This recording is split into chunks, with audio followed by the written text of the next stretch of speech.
Bismillahirrahmanirrahim. Assalamualaikum warahmatullahi wabarakatuh. Selamat malam rekan-rekan media.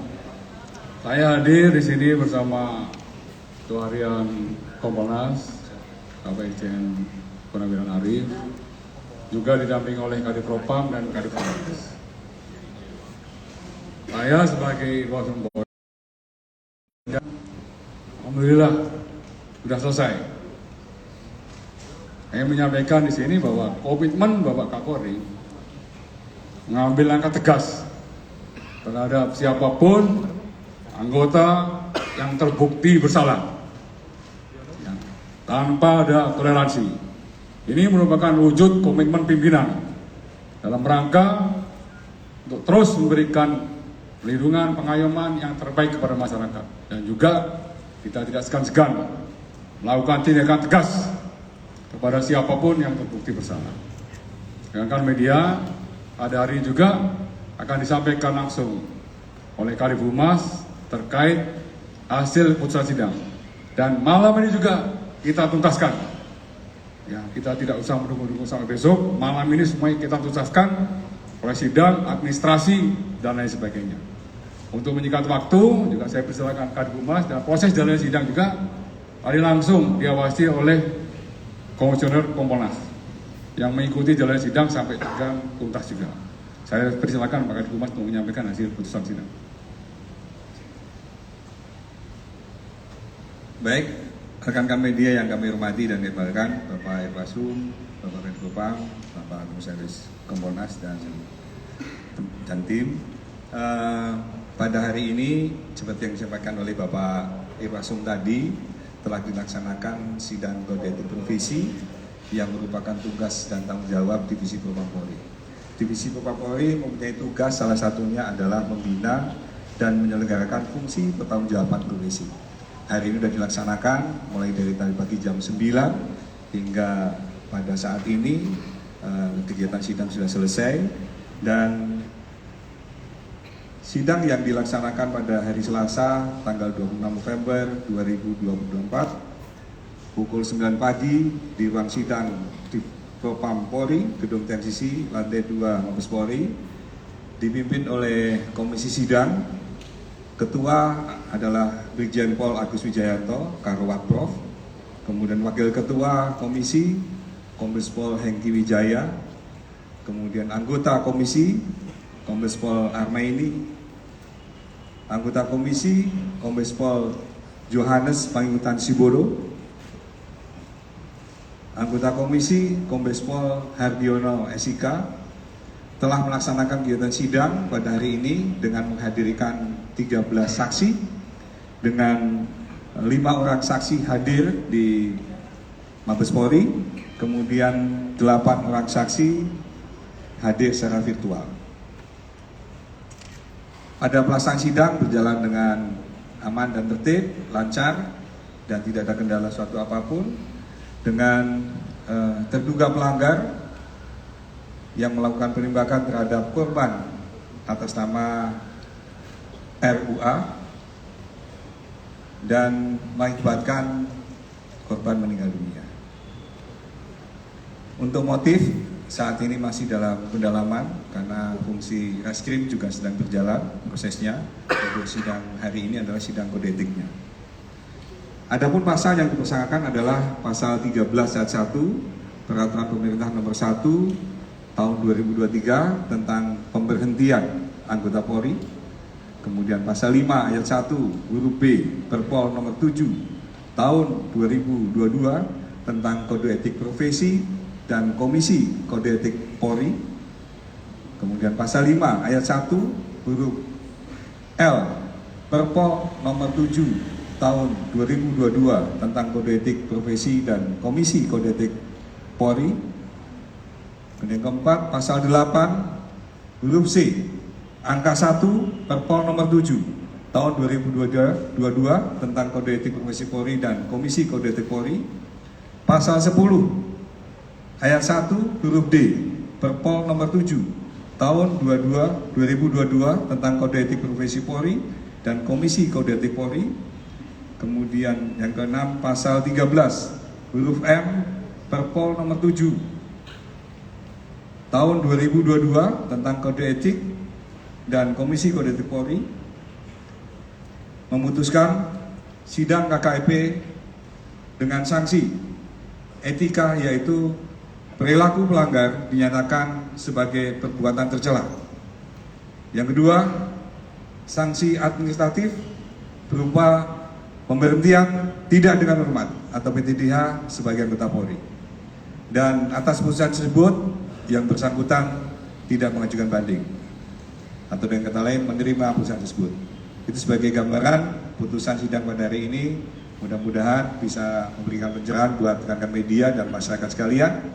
Yang utamanya bahwa tadi sudah disampaikan oleh Pak Irwasum, ini adalah bentuk komitmen Polri bahwa siapapun itu yang melanggar peraturan pasti akan tindak sesuai dengan ketentuan yang berlaku.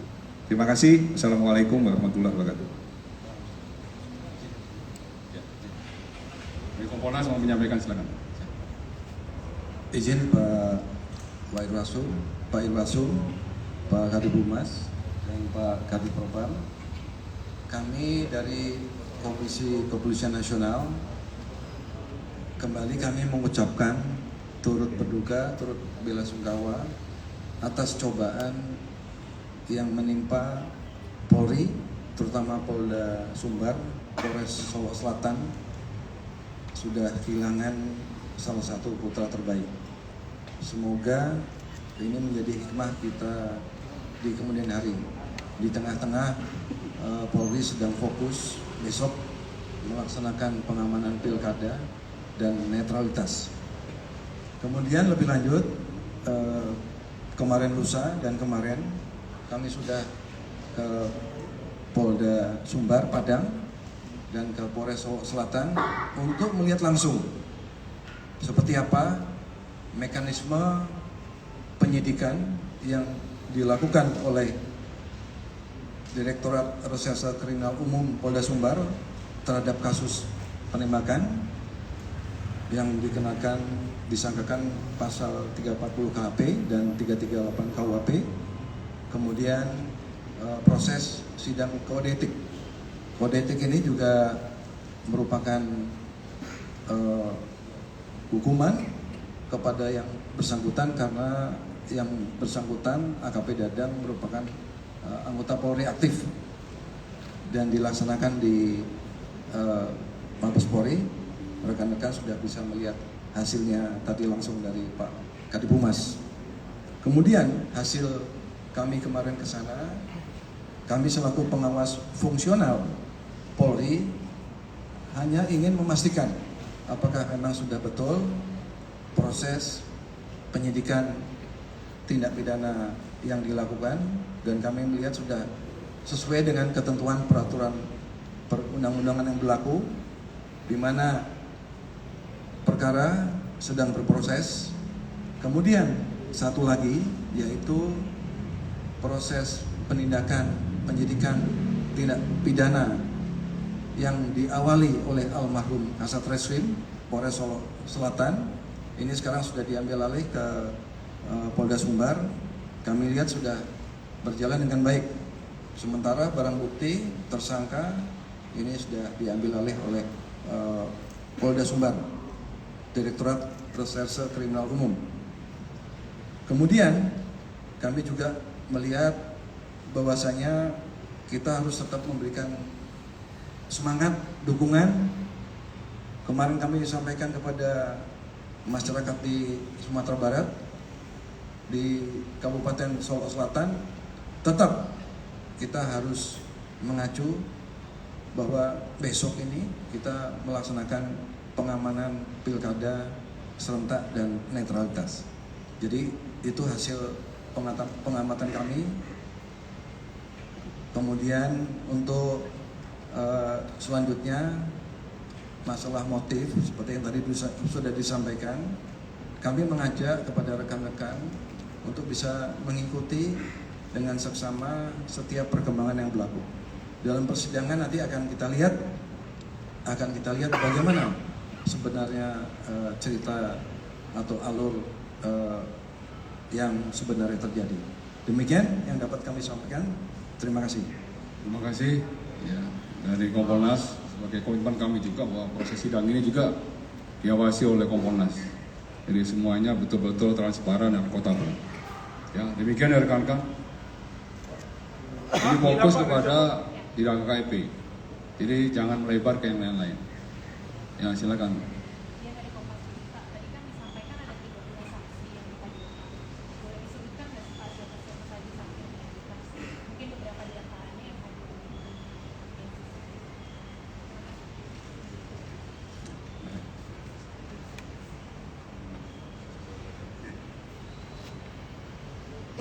Baik, untuk saksi-saksi yang hadir 5 orang itu ada AKP Samsuardi, kemudian Ibda Bagas, Aibda Tommy, Bribtu Satriadi, Bribda Gilang Pairas.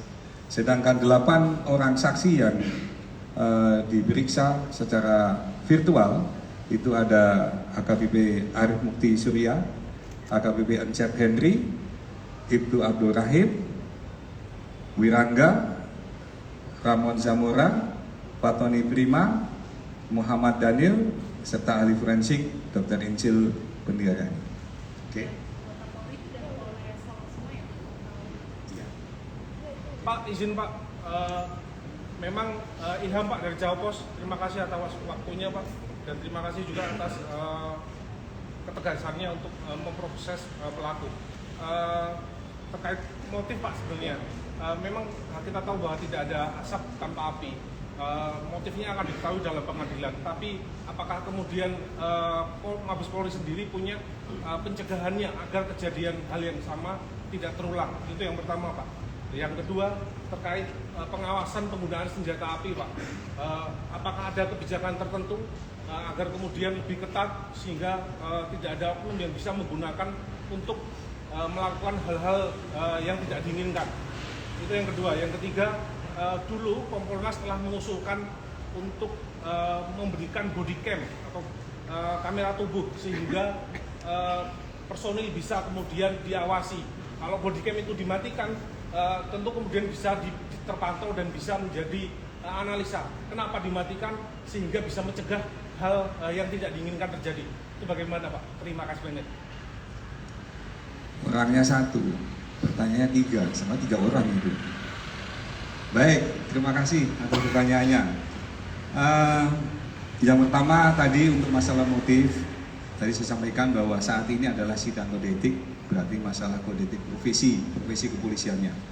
Jadi untuk masalah motifnya itu masih dalam proses penyidikan yang dilaksanakan oleh tim dari Reserse, sehingga belum bisa kami jawab saat ini. Mohon waktunya, nanti kami jawab setelah ada bahan atau perkembangan dari hasil penyidikan. Kemudian yang kedua, tentang pertanyaannya bagaimana untuk mengantisipasi ke depan dan evaluasinya, tim saat ini juga masih bekerja. Ada support tim dari Mabes Polri, baik dari Divisi Propam, dari Itwasum, maupun dari Bareskrim, semuanya lagi turun. Semuanya akan mencari data dengan disupport dari Kompolnas.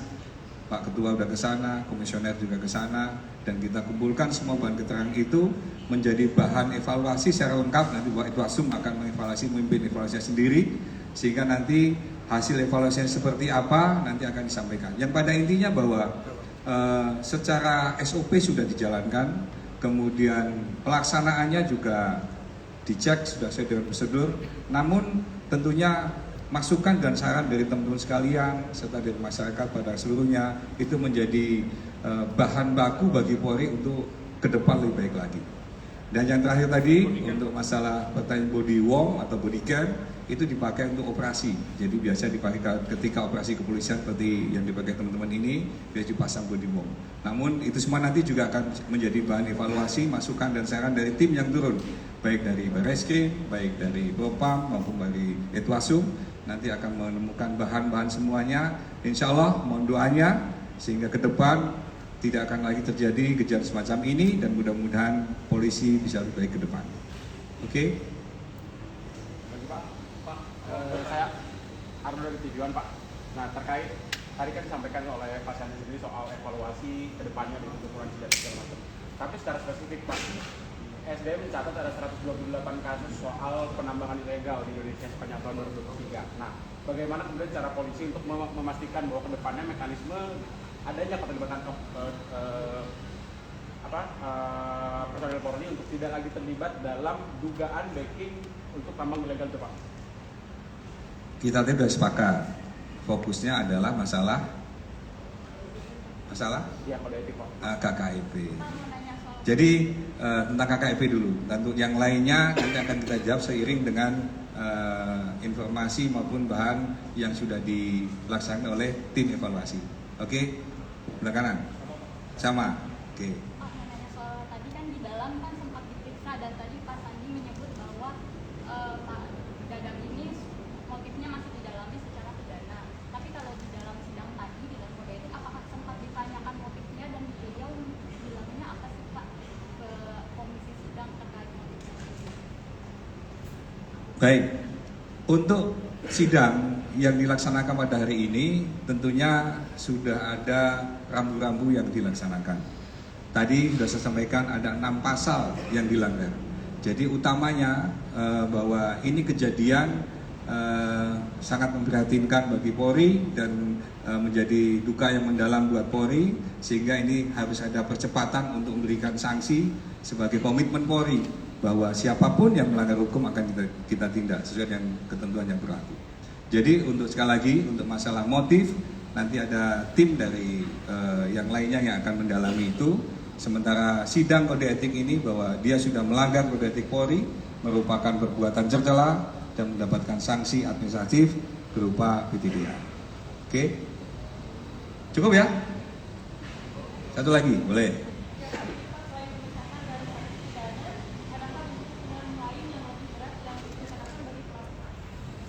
Ya, tadi sudah kami sampaikan di awal.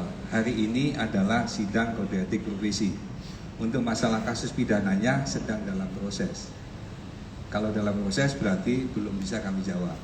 Tapi yang pasti bahwa sidang hari ini adalah, kami ulang lagi, adalah bentuk komitmen pimpinan Polri bahwa siapapun yang melanggar hukum tentunya akan tindak sesuai dengan yang berlaku. Dan ini menjadi semangat dan komitmen kita, diawasi oleh Kompolnas dan semua masyarakat Indonesia. Bantu kami, support kami, koreksi kami, sehingga Polri bisa lebih baik ke depan untuk bisa memberikan pelayanan terbaik bagi masyarakat bangsa dan negara. Cukup ya? Setelah ini apakah Dadang itu dipasuskan di Mabes Polri atau di Polres sana ya? Sidang kode etiknya sudah selesai, sedangkan yang bersangkutan dibutuhkan untuk pemeriksaan lanjutan terkait dengan kasus pidananya. Nanti akan diatur mekanismenya oleh Pak Kadipropam dan Polda Sumbar untuk masalah penempatannya ataupun akan segera diperiksa lanjutan untuk masalah kasus pidananya. Oke ya, cukup ya. Terima kasih teman sekalian. Mudah-mudahan kebersamaan ini bisa menjadi semangat bagi kami untuk berbuat yang terbaik buat masyarakat bangsa dan negara. Sekaligus sekali lagi mohon doanya, mudah-mudahan kita semuanya bisa menyelesaikan tugas-tugas ini ke depan. Besok pencoblosan jangan lupa hadir di TPS dan berikan haknya yang terbaik untuk memilih pimpinan-pimpinan di masa yang datang. Terima kasih. Wassalamualaikum warahmatullahi wabarakatuh. Pak